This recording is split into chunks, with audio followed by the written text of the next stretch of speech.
All right. Welcome, everybody. We are back at the Rope-a-Dope Room here at 21 Soul. I have special guests, Mr. Jim Stevens. What's up, man? And his two key people on his new record, Yellow River. Ariel, Skye. Hello, what's up? Hello, hello. And Andre Coles, a.k.a. Boy Wonder. Yes, sir. I wonder how long you can get away with that. You get So older, far, so good. You didn't build the timing in on So that far, one. so good. Yeah. So far, so good. Welcome, everybody. Thanks for coming by, taking the time. Thanks for having us. So I think we're going to deconstruct this incredible album that you've put together, recorded at Esplanade Studios in New Orleans, correct? Yes. Because you have an innate love It's home. for New Orleans. There you go. Tell me how it all came together, and let's start at the beginning. Let's start with you two and how long you've known each other and what this chemistry is all about. Wow. That's a loaded question. Wow. You can go. I'd heard of you for a while, probably 2007, 8 or 9, and then we met in 2012. I was out with a friend, and she's like, my buddy is doing a jam session at World Cafe. I was like, all right, cool. And then I walked in, and Jimmy goes, Boy Wonder. I go, what's up? He's like, get up here. I'm like, okay. Never actually met or talked to me before. You already knew. Okay. We had never actually met. And I'm just like, oh, okay. So we just came in and sat with him. And then I just started running into him randomly outside of like clubs and bars that I was playing at. And we got to talking. And then I lost touch with him for a couple of years. And then he was living in New Orleans at the time. And we started talking about Mermaid Rescue Week.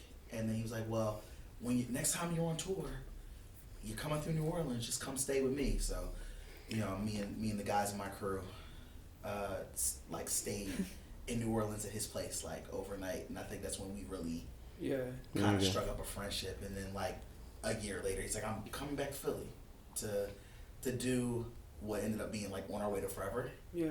So I'm like, I'm in, man, whatever you want to do. Quick question for you on that. So the kind of music that Jimmy gravitates towards, I guess for me best described as roots, blues, gospel, somewhere in that mix, right?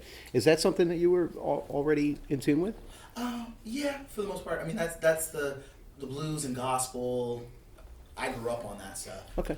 So my father was a minister, and so I grew up singing in church. Okay. But primarily, I was playing rock and roll and funk and soul and stuff. So it was kind of an opportunity to go kind of back to where the genesis of what I grew up singing and listening to when I was a kid. And it was crazy because I think more people know Andre as being a guitar player, and I was like, dude, I love your voice. You're, oh my god, your vocals. He's like, yeah, man, church. So yeah. I was always I mean, he can play, but vocally, you hear it on this record especially, just brutal. So, yes. When you're composing songs, when you're writing songs for this record, you have him in mind as the vocalist? For Rice and Greens, for Yellow River, yeah. Andre actually did half the lyrics for Yellow River with me. Okay. And helped with the arrangement. So you wrote together. Yeah. Okay. I had half of it done, or there were lyrics that, I don't know if I think I did stuff double, I'd repeat it. And he's like, why are you going to repeat? Just write new words. And he wrote new words, and then the song was done. Just actually added to it. And yeah, it was after the first, I got there the first day of recording. I got off the plane, got to the studio, and he's like, well, we got a song to finish. I'm like, oh, we do. And that's Rice and Greens. And Ariel was like, what is that even going to sound like? I'm like, no, the song's there. We just got to actually do it. And it took us, maybe 3.5 minutes? Yeah. And it was done. I was at the Airbnb for 2 hours, but I think we wrote the song in 15 minutes. I had the lyrics done and pretty much the form, and it was like, well, how do you want to, and then it was like. So Ariel, were you there the whole time? Yeah, I was there the whole time in New Gotcha. Orleans. I wasn't there for the writing of Rice and Greens, but I woke up to a bunch of beer bottles in the Airbnb. Celebratory. The next day, the celebratory beers. But yeah, I went down for the full week to New Orleans, and it was amazing. It was just such an incredible experience. Is that your first trip there? That was my first time there, yeah. Yeah. And then when I came back, I bought tickets to go back for Jazz Fest. So I was there last week for Jazz Fest. Hanging out with that. Who Funky did they Nation fill crew. in with for the Rolling Stones at Jazz Oh, Fest? I don't know. I didn't go for the first week. I don't remember who it was. It was some, They added a day but it was a for the Stones yeah. and Mick. And then Fleetwood Mac, then- that didn't work. Right. And then Led Zeppelin? No, who was No, it? that was a myth. No, it was String That was Cheese a incident, myth. or it was a jam band. I think it was String Cheese. It wasn't Fish, Oh, how the mighty have fallen. but it was. You started with the Rolling Stones and you ended up with String It might Cheese. not have been String Cheese, but it was like you can't even contain yourself. I'm sorry. If Sorry. only there was a. Well, I device. digress. Oh. Figure out which way. How did you two meet? You take that story. Oh, Well, I just a little over a year ago. yeah. In February, March, 2018. It was the first open mic night that I did in Philly. Because I'm from New York originally, and I work in a cancer pathobiology lab, so I was gonna go down the med school route. So I was working at lab a lot, and I was like feeling really creatively drained because I was just surrounded by sterile objects and human cells, which is not too great for. Well, I mean, you could write a blues song about that. It's like that's some loneliness. But I wanted to just like start playing out more in the city because I grew up in a musical family. I was always singing and playing guitar, and the first open mic I did was at Bob and Barbara's, and then Jim comes up to me at the end. And he was like, "Hey, do you want to be on this album I'm doing in New Orleans?" Never even. Just that was the introduction. You heard her voice.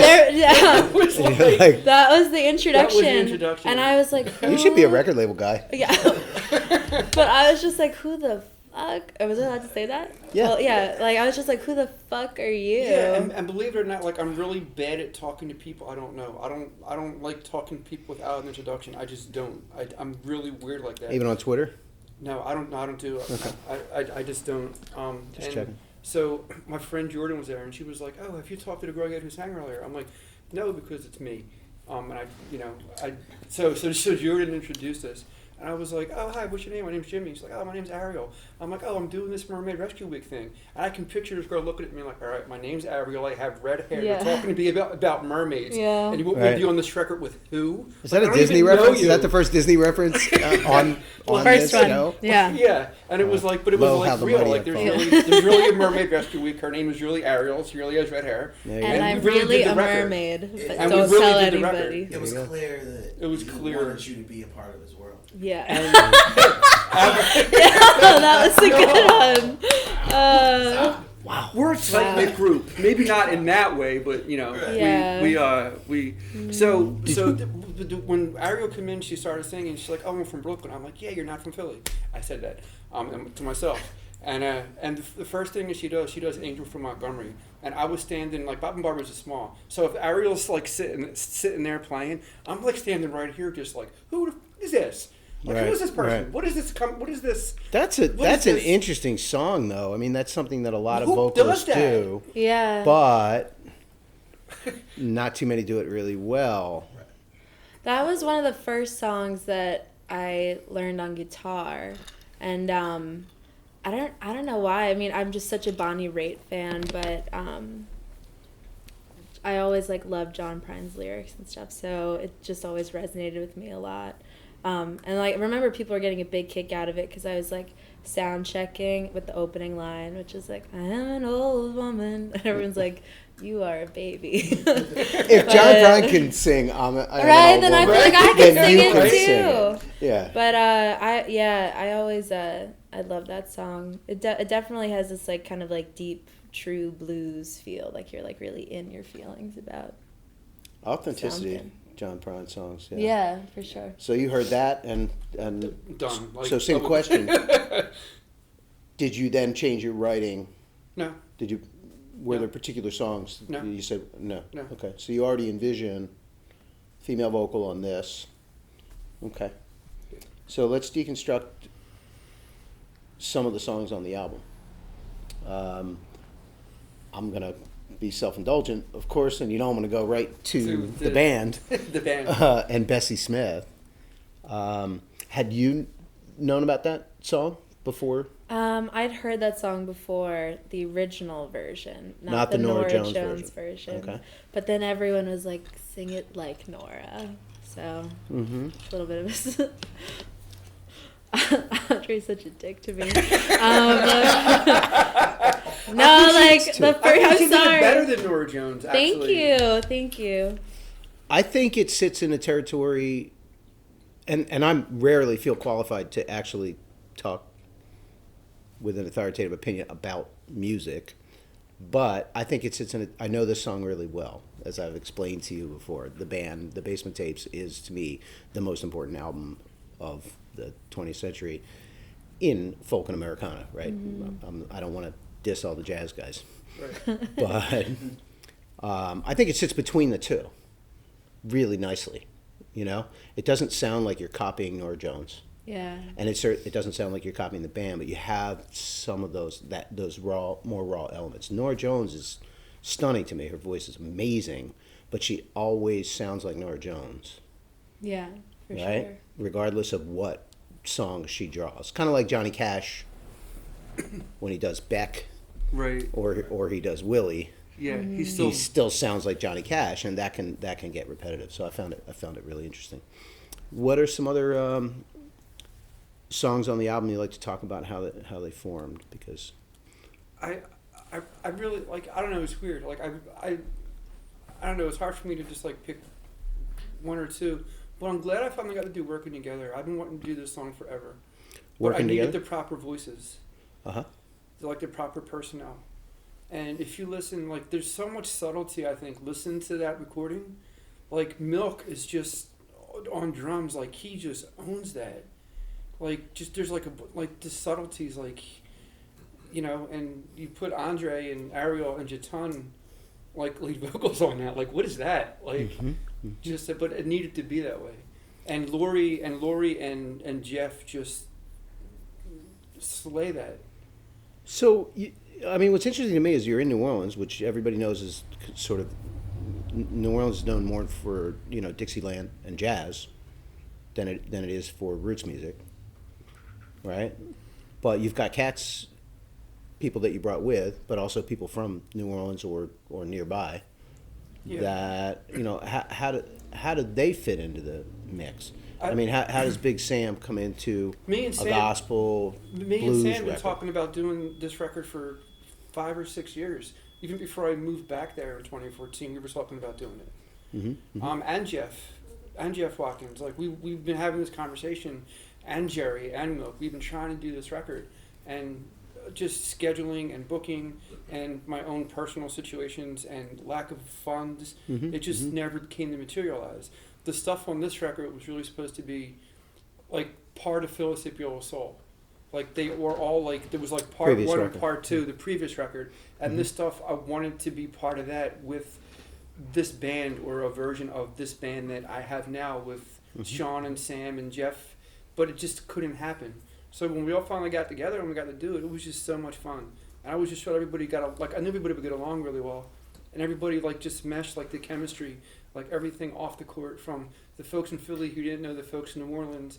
And Shaun had played with, I mean, Shaun Martin. Yeah, like he plays at Naughty Professor from time to time. Obviously Sam was with him on the Family Dinner record. And so he already had familiarity with everybody playing, so there was no degrees of separation between folks who play together, and like you just can't put people in a room and think they're going to make great music. There has to be that off the court personality thing that needs to. You just can't call somebody, be like, hey, I want you on my. It doesn't work like that. Like it doesn't happen. Right. So all the chemistry and people, everybody's just like really great human beings, and having like the final product like. You can't teach what's on there. Well, I hear you loud and clear, but I think that there are two compelling things to me, and one is your personality, right? So you tie everybody together, right? But is there something further than that? And that is like, I understand that Shaun Martin understands the music that you write, right? I mean, he's got that church background, so he gets the gospel, and he's familiar with all this stuff. But, you know, this is 2019, and roots music, I mean, we think jazz has a bit of a problem. Blues has more of a problem of being distanced from the root, and then also being creative and new at the same time, right? That's kind of what you're doing. You're going to a genre and a style of music that is on the list of popularity right now, sort of not in a spotlight. Did they understand it? I mean, I know everybody came together around you and around the camaraderie, but Yeah. did they come together around this music needs to be made? Was there, Yeah, there I that mean- kind of vibe in the room? Like, this is great music and we can record this? I don't know if it was like we were picking up like the blues flag and kind of like Planting charging it on the hill moon. for it. Right, right.